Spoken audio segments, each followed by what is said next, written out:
네, OBS 생방송 건강콜센터 지금 시각은 5시를 향해 달려가고 있습니다. 지금부터는 다시 여러분들의 문의 전화 받아보겠습니다. 여보세요? 네. 안녕하세요? 네. 네, 어머니 연세가 어떻게 되실까요?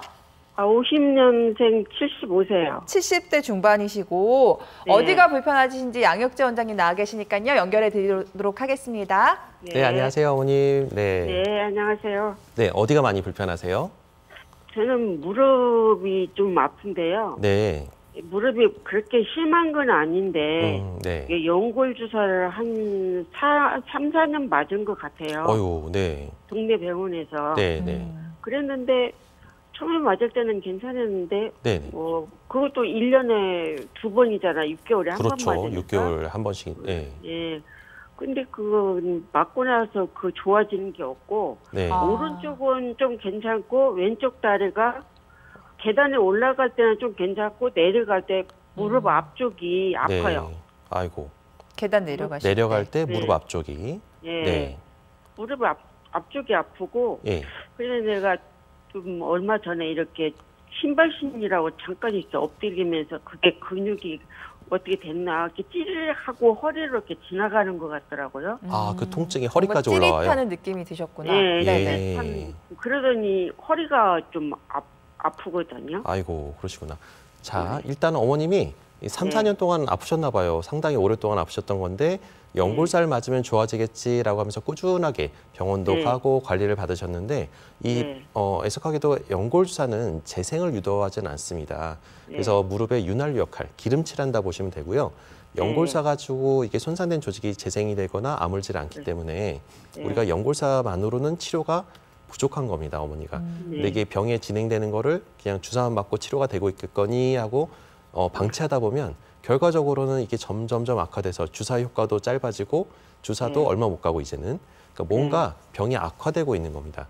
그런 이유 중에 하나가 무릎 안에 연골이라는 조직이 있고 연골판이라는 조직이 있는데요. 그런 부분들이 찢어지면서 조금씩 우리가 서서 뭐 안 돌아다닐 수가 없으니까 우리가 낮에는 항상 돌아다니다 보니까 무릎을 안 쓰고 살 수는 없습니다. 그래서 세월에 못 이겨서 연골이 떨어져 나가고 연골판이 찢어지는 거라서 이런 경우는 재생을 유도할 수 있는 아까 얘기했던 증식주사나 그 밖에도 다른 여러 가지 치료법들이 있어서 그런 치료법으로 빨리 바꿔줘야 되는데 그런 거를 적재적소에 안 바꿔주게 되면 결국은 이게 점점 더 악화돼서 나중에 인공관절을 할 수가 있습니다. 그래서 어머니 같은 경우는 아직 늦진 않으신 것 같으니까 되도록이면 아까 얘기했던 줄기세포나 아니면 증식주사 같은 여러 가지 어머님 무릎을 그대로 살려서 인공관절 안 하게 할 수 있는 방법들이 있으니까요. 그런 것들을 조금 잘 하시는 뭐 큰 병원이나 전문 병원 같은 데를 찾아가서 한번 상담을 받아보시면 좋을 것 같습니다. 아, 그리고 이 허리가 내가 2021년도에 한번 넘어져서 골절이 됐었어요. 네네. 아, 그래갖고 뼈가 내가 골다공증이 약간 있으니까 그 약간 부스러졌었어요. 그래서 시술을 했거든요. 근데 그 시술 혼자지는 안 아프고 엉덩이에서 이렇게 올라오면 가운데 있게 약간 살짝 들어가는데 거기가 아프거든요. 거기가 앉아 있으면 아프고 서서 걸어 다닐 때는 좀 괜찮고 앉아 있으면 아프고. 네, 그런 경우는 뭐 여러 가지 또 고관절 쪽에도 여러 가지 근육이 있다 보니까 뭐 이게 이제 허리 문제가 아니라 고관절의 약간 속근육, 뭐 이상근증후군이라든지 뭐 여러 가지 근육이 뭉치거나 염증을 유발해서 아파하는 경우도 꽤 있어서요. 이런 것들은 이제 진찰을 해보면 알 수가 있습니다. 그래서 혼자 고민하지 마시고 그런 경우는 간단한 주사로도 좋아질 수가 있으니까 큰 병원에 가셔서 한번 진료를 받아보시면 속 시원히 나을 수 있을 것 같습니다. 네, 알겠습니다. 어머니 그 누수할 때 물 똑똑똑 떨어지는 거 생각해 보면은 거기만 닦는다고 해서 누수가 없어지는 게 아니잖아요. 점점점 물이 더 넘치고 넘쳐서 우르르 쏟아질 수 있습니다. 어머니가 받고 계시는 그 연골주사 치료는 지금 떨어지는 물을 닦는 수준밖에 안 될 수 있거든요. 그러니까 조금 더 적극적인 치료를 한번 고민해 보시면 좋을 것 같습니다. 전화 주셔서 감사드리고요. 다음 전화 이어가도록 하겠습니다. 여보세요? 여보세요? 안녕하세요? 감사합니다. 네, 연결 잘 되셨고요. 어머니 연세부터 여쭙도록 하겠습니다.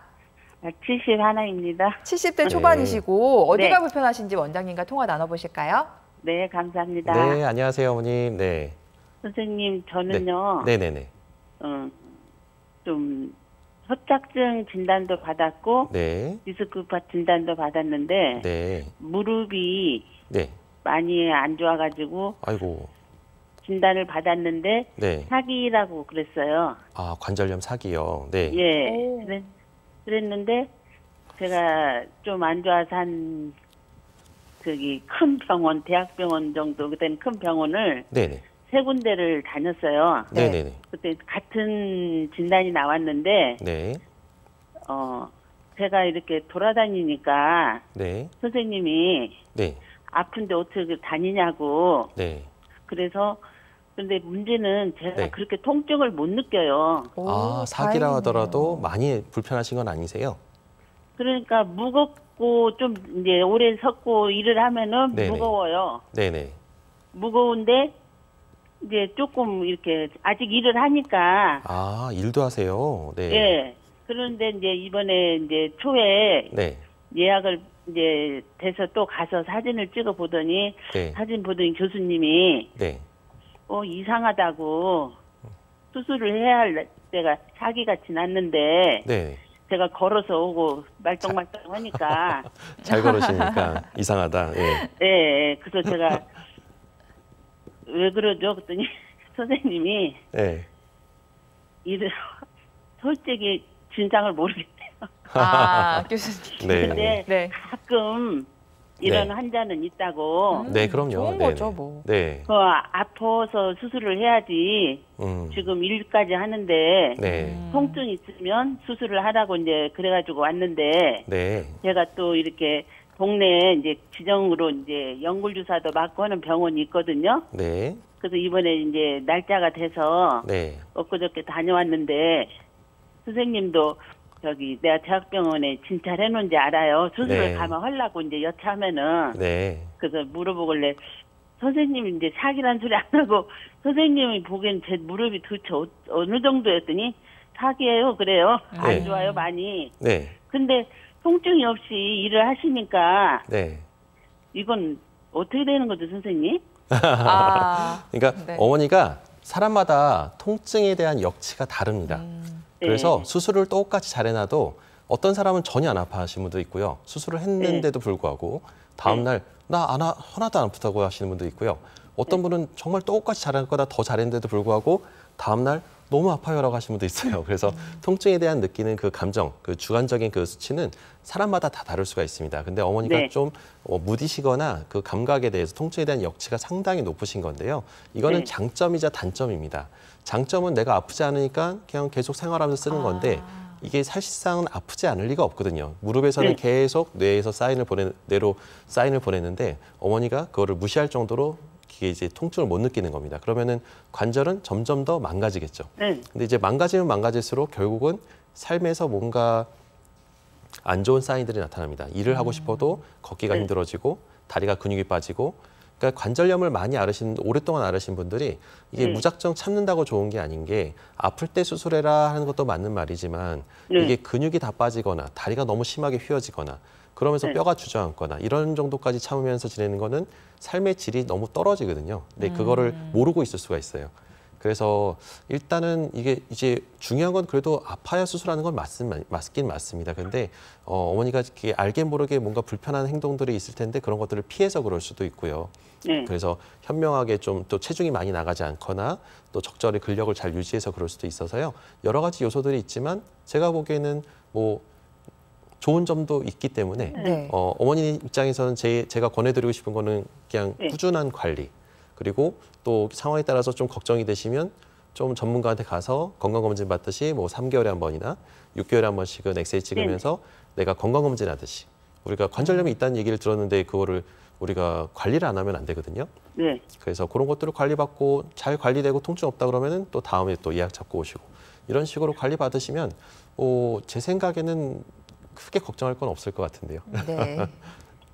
그래서 걱정이 이렇게다가 제가 이제 운동도 PT 해서 네네. 네. 근육 운동도 좀 하고 네. 꾸준히 좀 이렇게 하여간 그런 식으로 있는데 네. 정말 이 진통제도 안 먹거든요. 네. 사실은. 그런데 네. 더 선생님 말씀대로 내가 이렇게 모르는 사이에 네. 그러니까요. 더 나빠져서 수술도 그런 상황이 그런 상황까지 가실까 봐 걱정되시는 거죠. 네. 그래서 그러니까 그런 걱정을 안 하셔도 되는 게 선생님한테 진료 보러 오면은 다녀요. 정기적으로. 네. 네네. 꾸준히. 맞습니다. 어머니, 저도 네. 어머님처럼 내가 안 아프면 된 거 아니야라고 생각했는데 사실은 오히려 어머니께서 성격이 무던하시고 무난하시기 때문에 오히려 관절이 더 나빠지는 중일 수도 있습니다. 그렇기 때문에 당장 아프지 않기 때문에 수술해야 되는 건 아니라고 하시는데요. 그래도 지금처럼 꾸준히 병원 하나를 정해놓고 꾸준히 정기 점검 받으시면 큰 도움이 되실 것 같습니다. 너무 걱정하지는 않으셔도 될 것 같습니다. 전화 주셔서 감사드리고 다음 전화 이어갈게요.